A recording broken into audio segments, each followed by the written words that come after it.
All right, little filler. Yeah, it's kind of like a shifting group, so I got a little filler here. To fill in on where we've been for people who haven't been here. I won't give you the whole backdrop because I can't. But chapter 1, verses 5 through chapter 2, verse 3, the man and the woman, they're the stars of the poem. This is a poem. The leading characters, a man and a woman.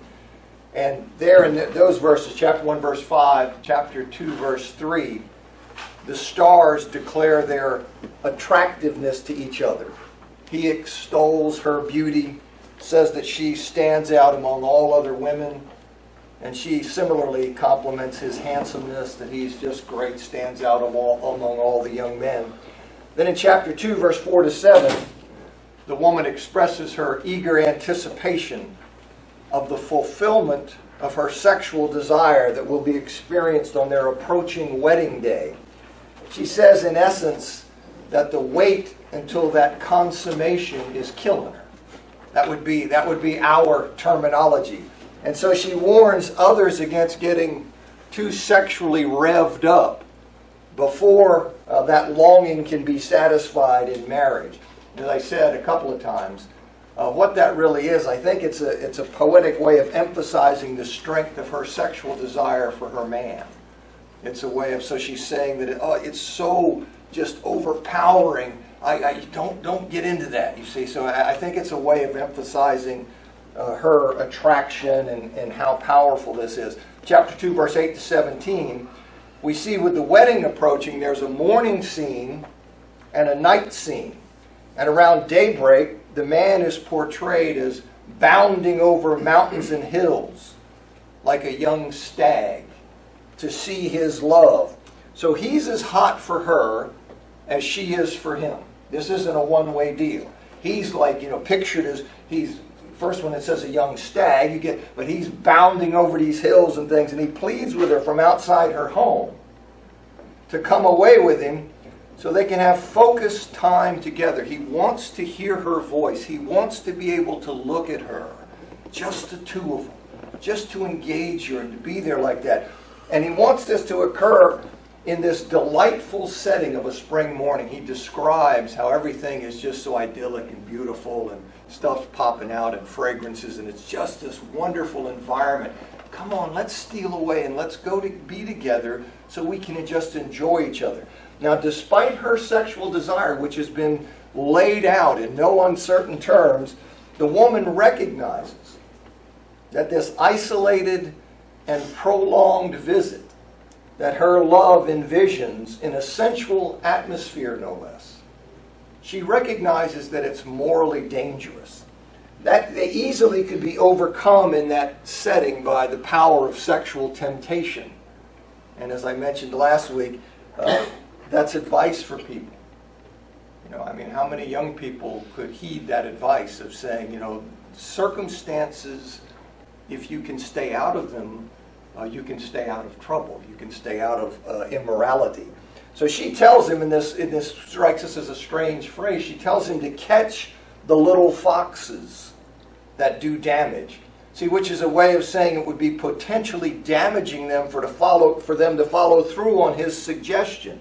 See, these little foxes, they're little things, but they damage vineyards. And so this looks like a little thing, but she says, catch that fox before it's able to do damage, before it's able to pull us into the danger that I see. So she turns him away and tells him to head on back to the mountain.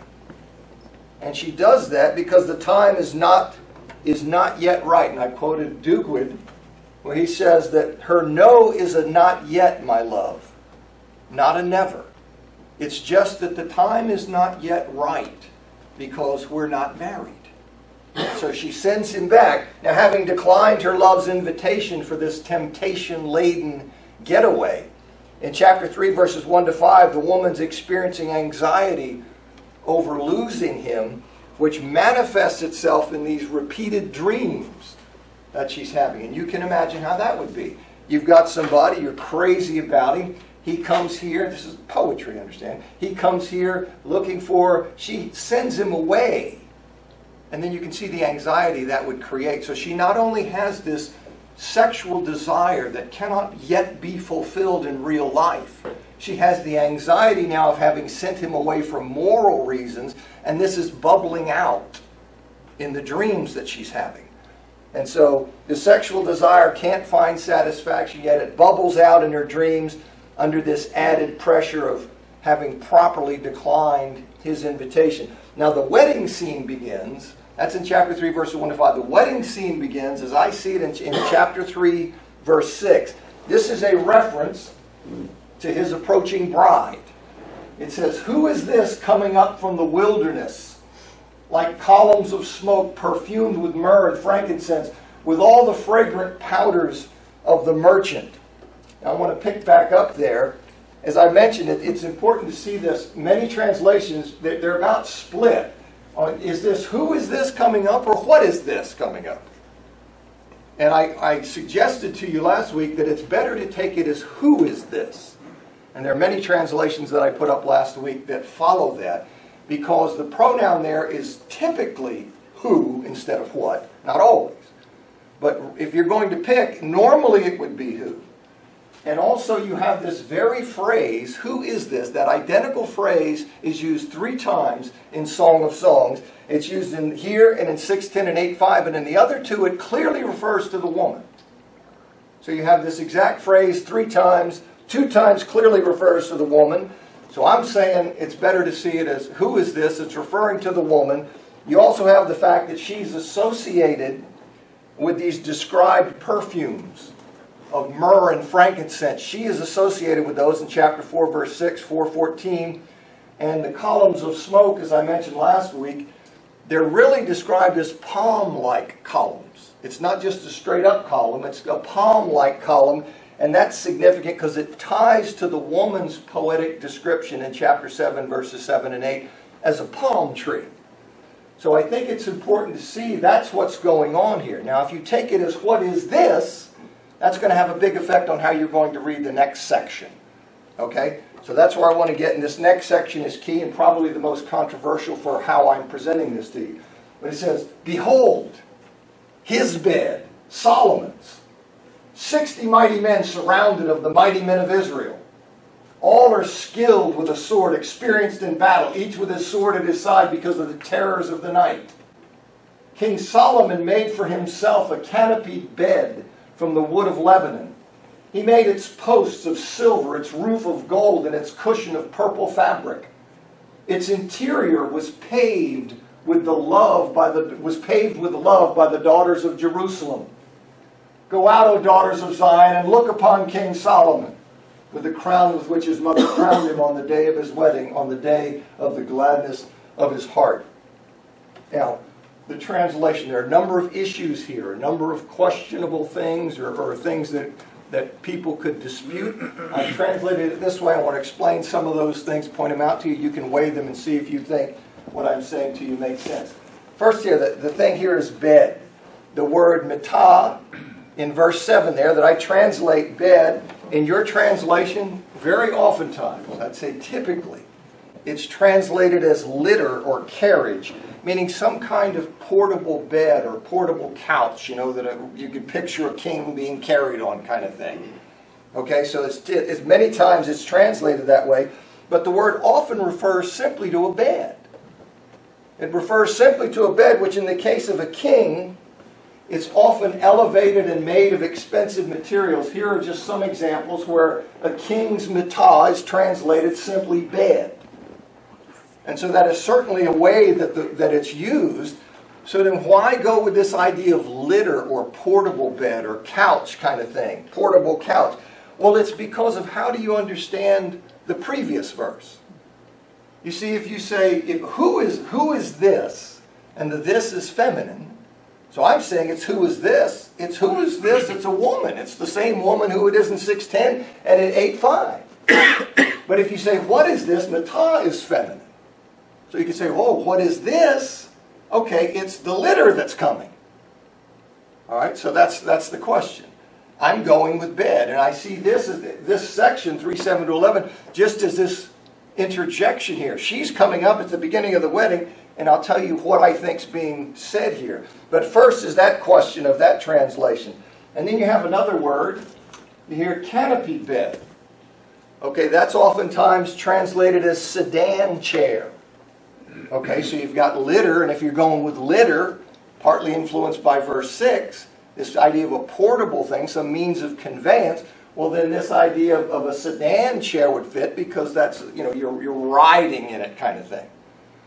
But this word, this is the only place in the Old Testament where this word appears.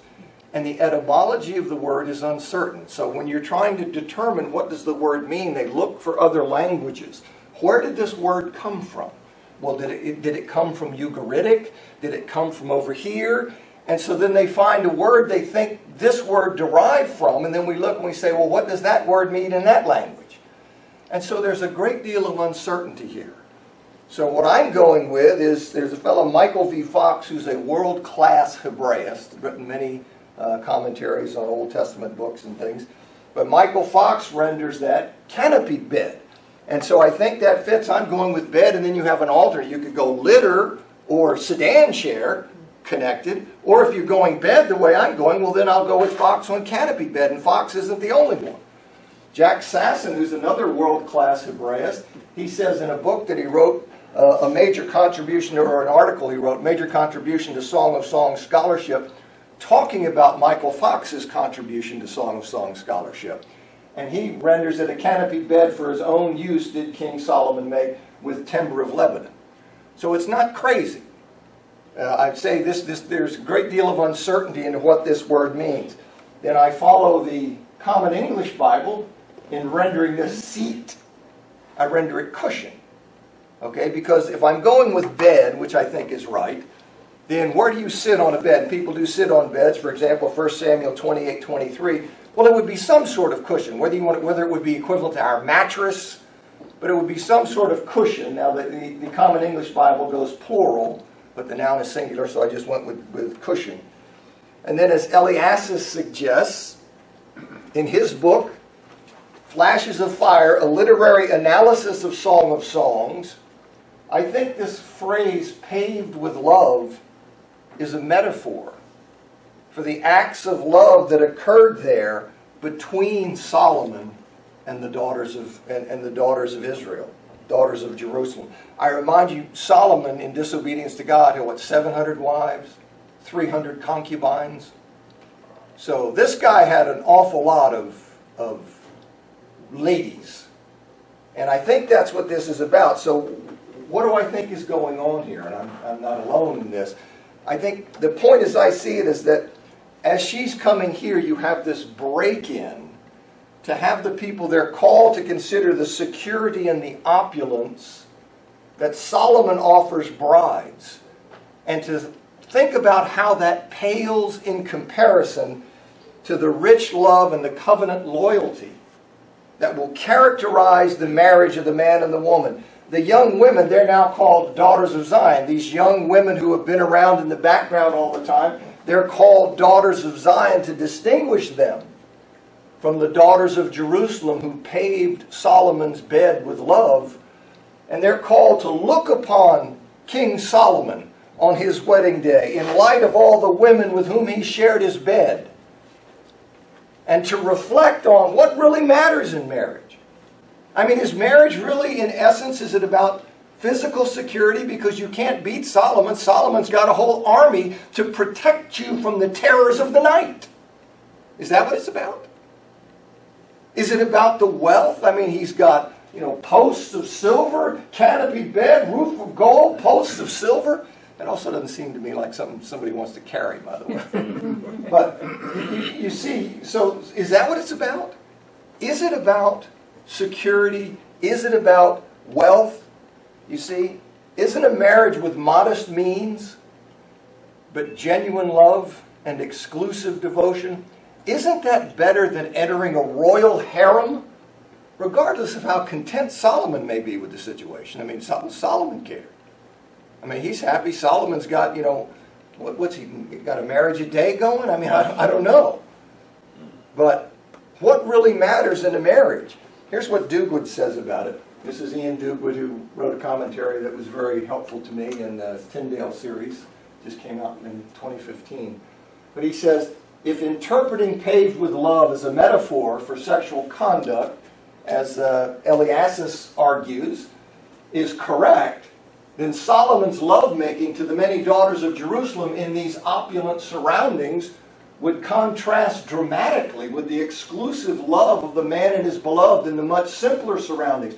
Unlike the bed that belongs to Solomon and the daughters of Jerusalem, the bed of the man and the woman is not purple but verdantly green. That's from a text we looked at before. Its beams and rafters are not made of gold and silver but simple cedar and pine. And that's really referring to the house, but you see the contrast. These simple, strong woods versus this gold and silver. Nonetheless, they're the ones who are building a solid and lasting house constructed from true love, not glitzy, counterfeit substitutes. And I think that's what, and I said, I think in the first week, the introduction, I think part of why we've missed some of the power of the Song of Songs is we've gotten all tangled up with Solomon in it. And as I said, I think Solomon really is, he's the foil here. Now this perspective, if you say, okay, you can argue about these different translations of that, and you can. But this perspective that I'm offering you on this section, it's in keeping with the negative implication that accompanies the only other mention of Solomon in the book in chapter 8, verses 11 and 12. So that's more fuel for me to think this is the right track. You see, in Solomon, in chapter 8, verses 11 and 12, as we'll see when we get there, they're his business-like harem. That's how it's characterized. His business-like harem, you see, that's attended by others, and it provides him some kind of return. It's like a business. It's this huge thing. Other people manage it and run it, and it provides him some kind of return in the form of political and other advantages. Well, there it's contrasted. It's contrasted with the woman's choice regarding her own vineyard, her own body. And so we'll get to that. But I think this is more in keeping with that. And as I struggled and worked in understanding this, that's what I think is going on in 3:7-11. Solomon is the foil against which the true love of this couple stands out in greater contrast. And so you see, anyway, that's how I see that. Now in 4:1-7, we have the man continuing. He says, "Behold, you are beautiful, my darling." Remember, he sees in 3:6, as I see this, the wedding scene coming. Here she is. I picture this as every man who's gotten married, his wife, bride coming down, this spectacular scene. And then you have this 7-11, this thing about Solomon. And now we're going to get the answer. Well, who is this coming? Well, this is who's coming. It's his bride coming. And he says, "Behold, you're beautiful, my darling. Behold, you're beautiful. Your eyes behind your veil are like doves. Your hair is like a flock of female goats flowing down from Mount Gilead. Your teeth are like a flock of newly sheared sheep coming up from the washing place, all of them bearing twins. There's not a bereaved one among them. Your lips are like scarlet thread. Your mouth is lovely. Your cheek behind your veil is like a slice of pomegranate. Your neck is like the Tower of David, built in rows of stone. On it are hung 1,000 shields, all shields of mighty men. Your two breasts are like two fawns, twins of a gazelle that graze among the lilies. Before the day breathes and the shadows flee, I will go up to the mountain of myrrh and to the hill of frankincense. You are altogether beautiful, my darling, and there is no blemish in you." All right, so here we have, having interjected by way of this reference to Solomon's splendor and his many sexual partners, having thrown that in there as a contrast, he then answers the question in verse 6, chapter 3, verse 6. The one coming up from the wilderness is his beautiful darling. And he previously had described her eyes like doves in chapter 1, verse 15. And in doing so here, he refers to her veil. And this is very likely an indication of their wedding. And that's how I see this, is that now we're down to the actual wedding. And so what he sees is this picture of her coming up, coming up there, and he compares her flowing black hair to a flock of black goats streaming down Mount Gilead. And I said before, the imagery that's used is foreign to us. But the sentiment you can see. In fact, I noted here, old song by Bob Dylan. Some of you may be old enough to know this. Girl from the North Country. Dylan's got a line there that says, "Please see for me if her hair's hanging long. It rolls and flows all down her breast. Please see for me if her hair's hanging long, for that's the way I remember her best." And I see the same sentiment. You see, what triggered this is a guy who's thinking about an old love in that song. But what does he remembers her hair flowing, you see. And I see that the same thing here. He sees, now you can see like the goats coming down and her rich dark hair flowing. This is a compliment to her. We read it and kind of snicker. But it's a compliment, something that has captivated him, and this is how guys are. They are attractive. I think ladies know that. Ladies know about their hair. So this is something here. Now he continues moving his gaze down. He moves his gaze downward from her captivating face. He says her cheeks are rosy. Yeah. Her cheeks are rosy like a slice of pomegranate. Okay, I mean, we'd say, rosy. In fact, there was a Seinfeld episode where George was asking, does she have a rosy hue? He was asking Jerry, rosy hue? So we still care about that, you see. So here it is. You have this. So this idea of she's got rosy cheeks, and her neck has this stately bearing, and it's decorated with layered necklaces. I've seen people wear layered necklaces, and that's how her neck is decorated, that resembles the rows of shields that would be hung on these stones. So he's saying, she's, as I said last week, she's accessorized in a way that's really dynamite.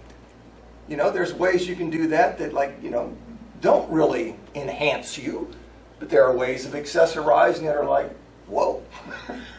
And he's telling her that her taste and her way of accessorizing is dynamite.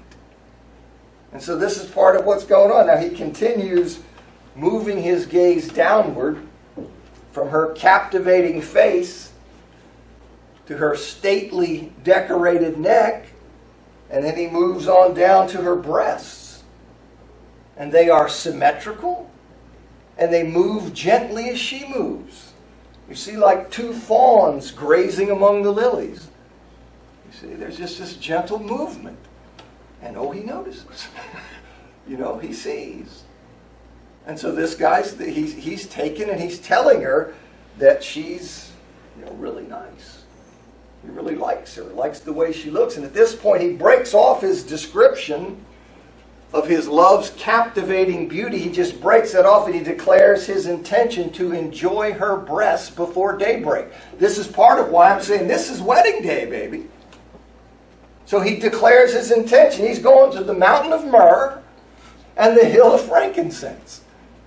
Right in the context of talking about her two breasts. He's going to go to he's going to the mountain of myrrh and the hill of frankincense before daybreak. So he's going to enjoy her that night. And he breaks that off and he's ready for that. See, he's on the verge of realizing the sexual fulfillment that he's imagined for what seems like an awful long time. And this consummation is portrayed in the next section. Okay, he pronounces his darling, who now is or immediately will be his bride. He pronounces her altogether beautiful. You see in verse 8, which we'll get to, he refers to her as his bride. So she either is now or really soon going to be, like in the next minute. But he pronounces her altogether beautiful, and she's flawless in his eyes.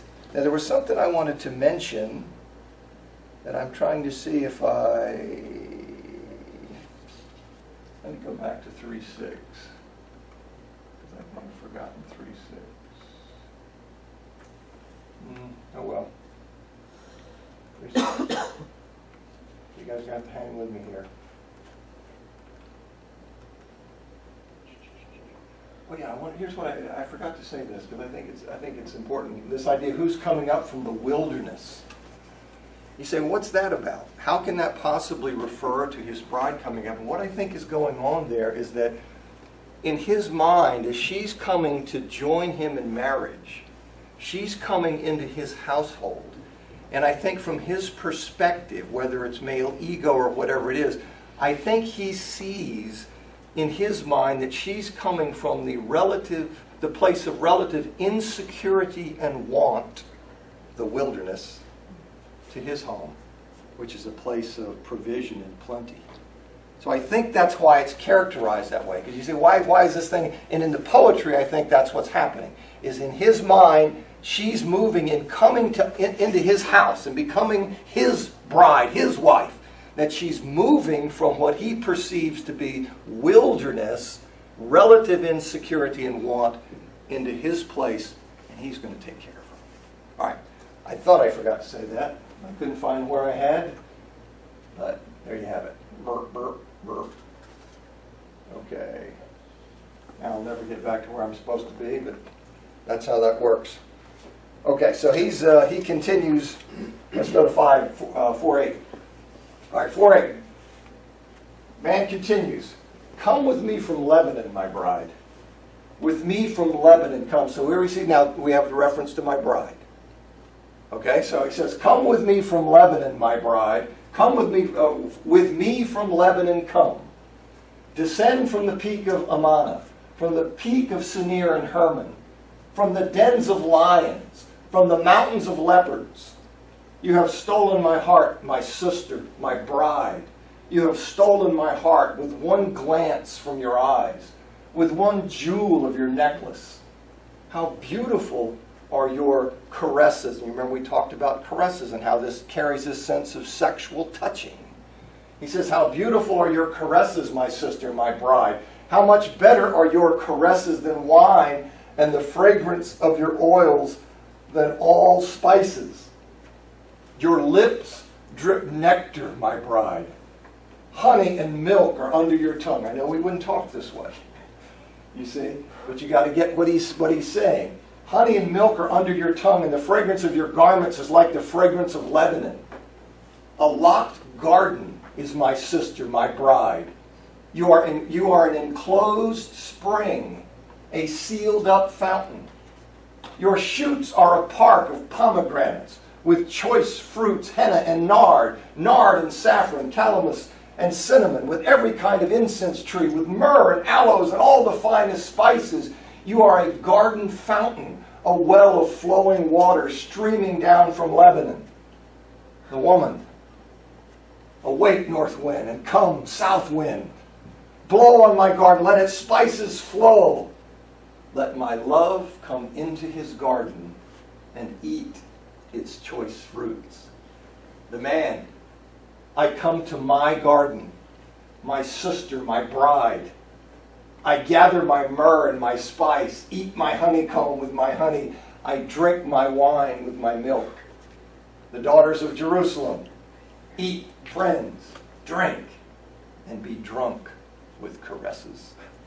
All right, here you see. Now, verse 8, this is the man's appeal for his love to come from a place of inaccessibility to him. That's what's going on here with this. Come with me from Lebanon, these mountain places.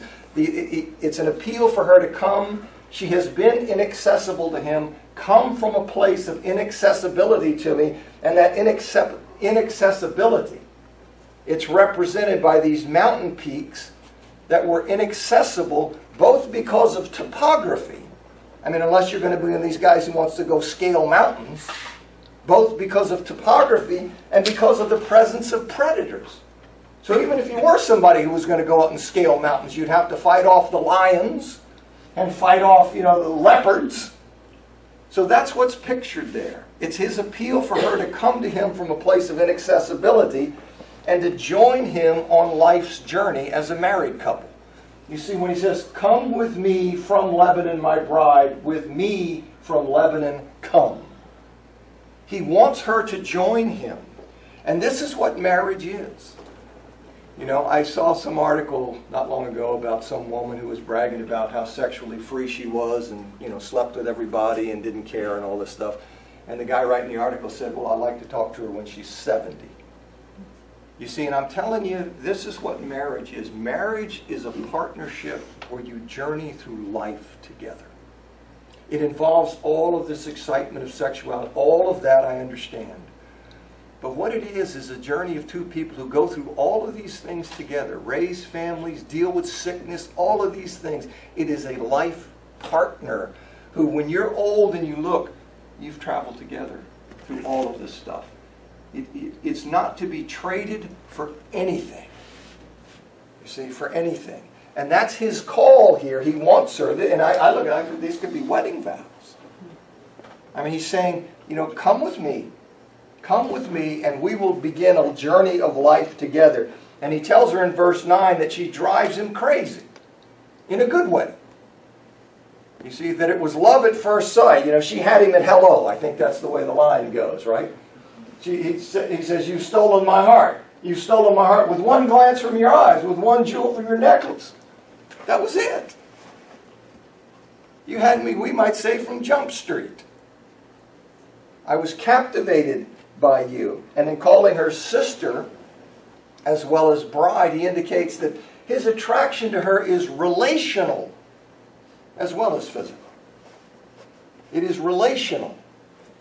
You see, it's the idea here that their bond resembles the friendship and closeness that exists between normal brothers and sisters, okay? I know brothers and sisters can hate each other and all that kind of stuff. He's not thinking about that. He's talking about the closeness of the bond that exists relationally. So that's what he is. She's a knockout to him. She's driving him crazy. The way she looks, and as I say, in a good way, he's like, whoa. But there's also this relational element.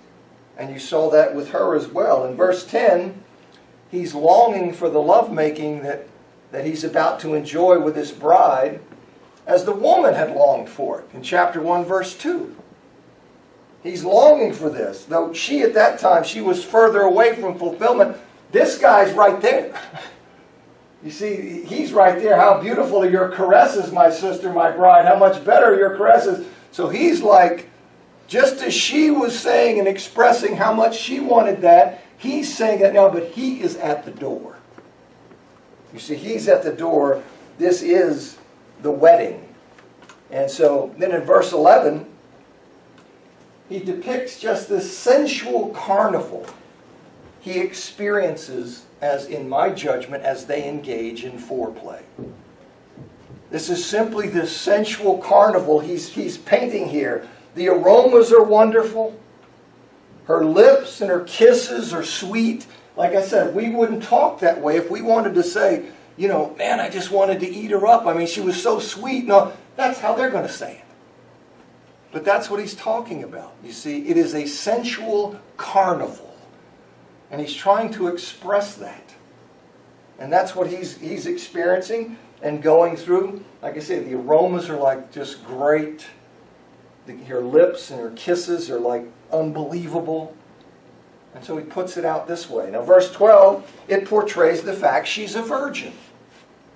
This should come as a surprise to no one who understands Scripture. She is a virgin. You see, that would be something that she had, until now, she had been closed to all others. That's what's going on here. A locked garden is my sister, my bride. You are an enclosed spring, a sealed up fountain. She had not had sex with anyone before. She has waited for her husband, and now he's enjoying that. And so that's what verse 12 is. And then he describes her in verses 13 through 15 as a wonderland of sensual delight. I told you this book wasn't really for young people. I mean, you know, there's an age limit here. But he describes her as a wonderland of sensual delight.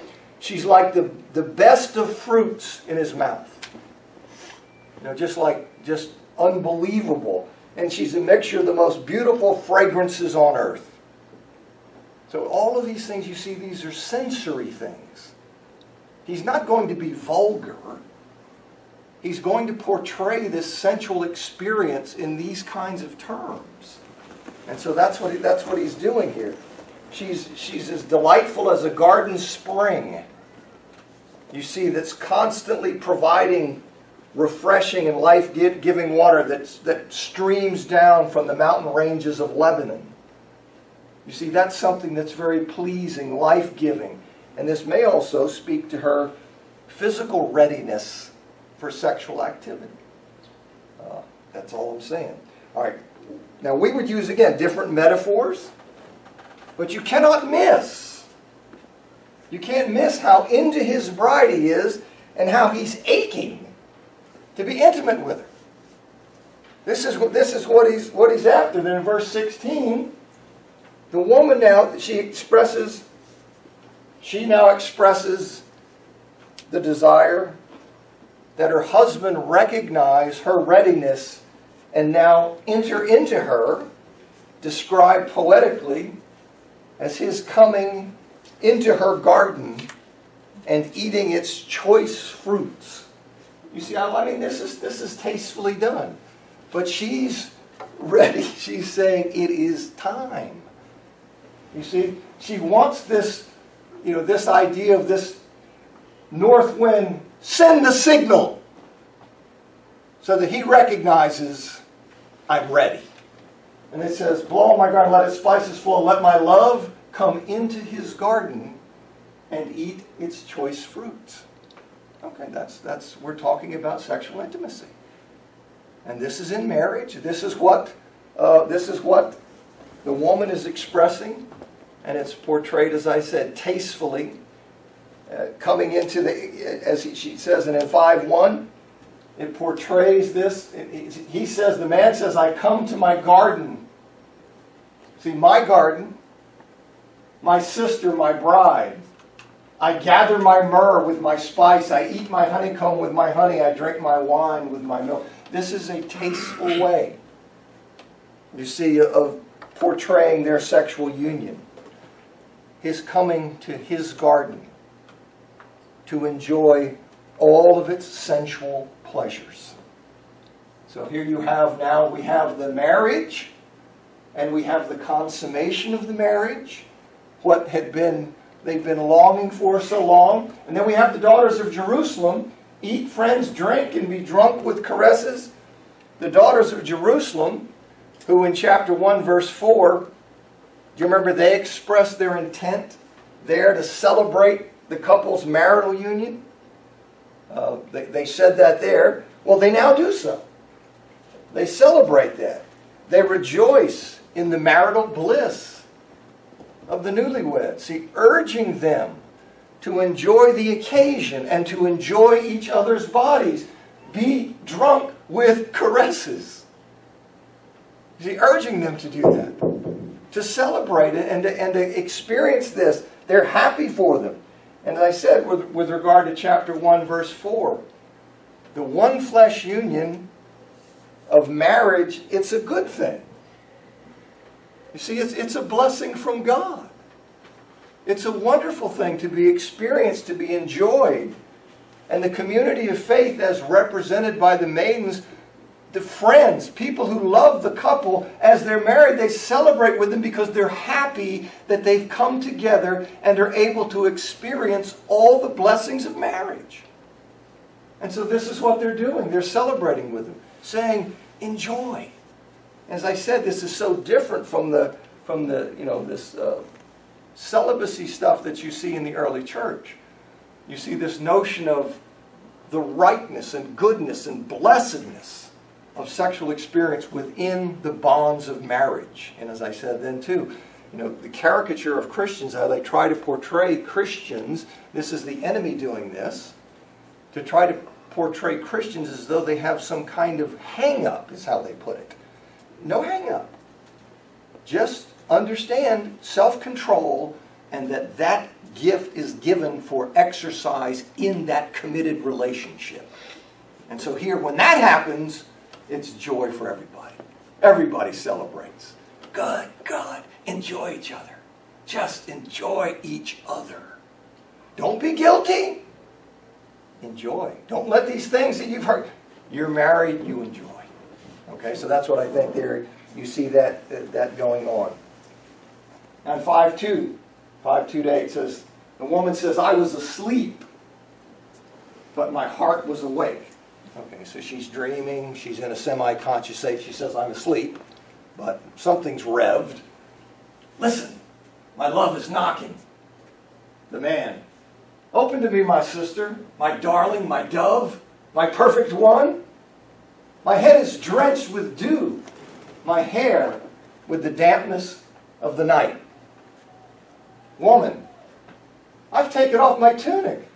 How can I put it on again? I've washed my feet. How can I dirty them again? My love thrust his hand through the latch opening, and my heart was thrilled within me. I arose to open to my love, and my hands dripped with myrrh, my fingers with flowing myrrh on the handles of the bolt. I opened to my love, but my love had turned and gone. You see, this sense of how this works in dreams. My heart sank. Literally, my soul went out. My heart sank at his departure. I sought him, but did not find him. I called him, but he did not answer. The watchmen found me as they went about in the city. They beat me. They bruised me.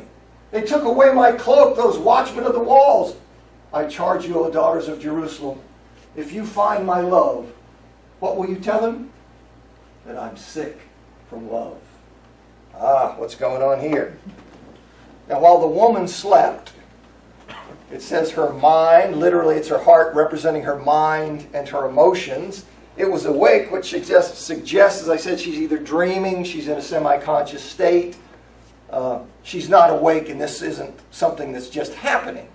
The fact she says she's asleep. She hears her love knocking on the door and calling to her to let him in. And he speaks lovingly to her. And he indicates to her that he's traveled through the night to get to her. That's why his hair is wet with dew, which speaks of the strength of his desire for her.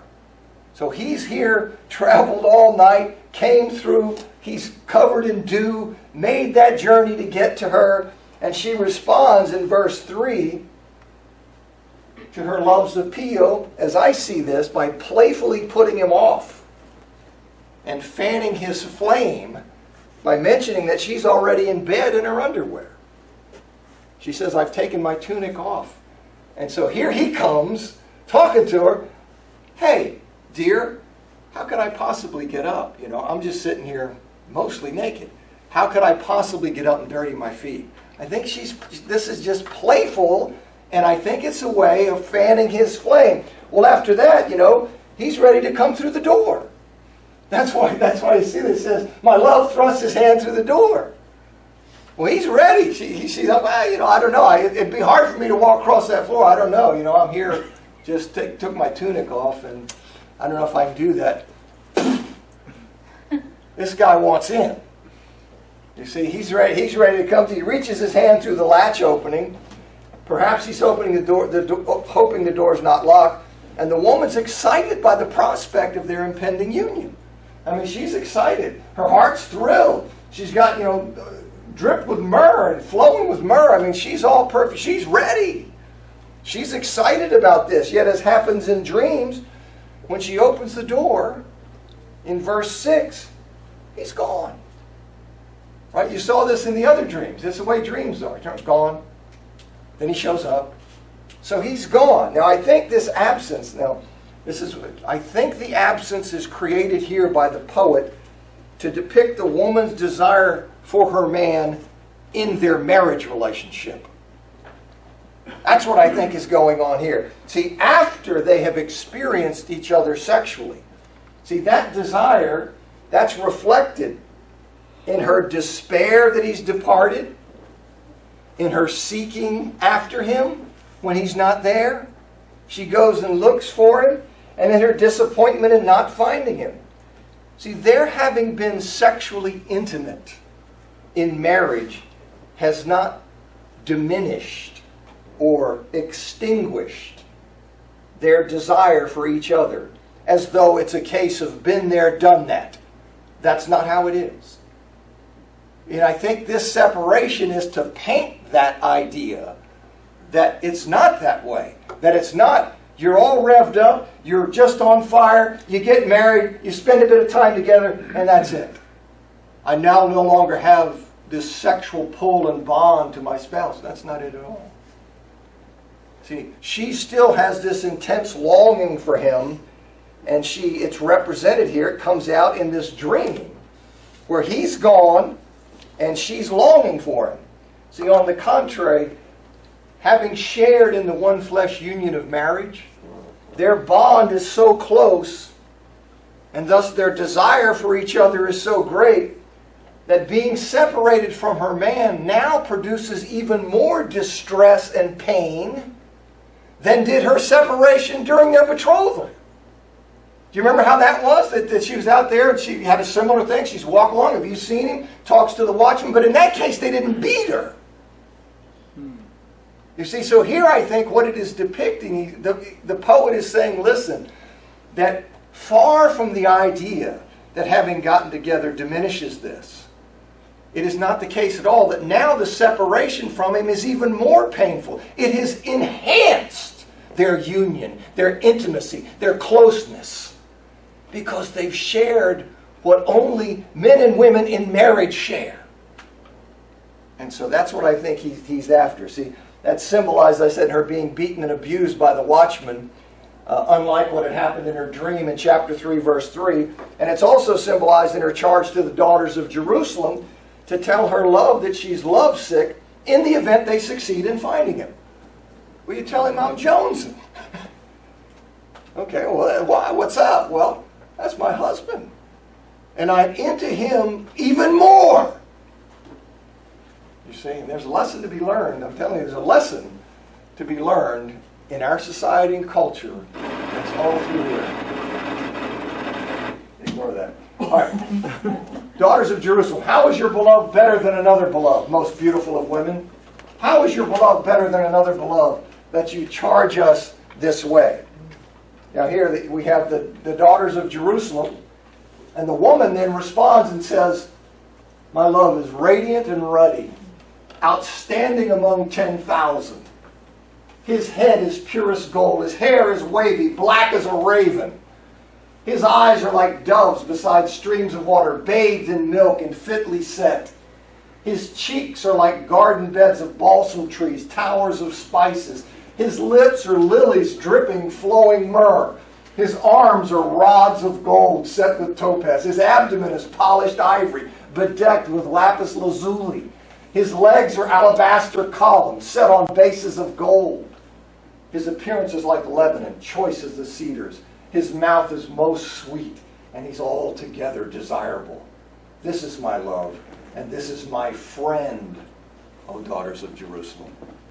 This is my love, and this is my friend, O daughters of Jerusalem. See, the daughters of Jerusalem, they set the woman up to brag about the man she loves, and they invite her to reflect on the attributes that have so captivated her.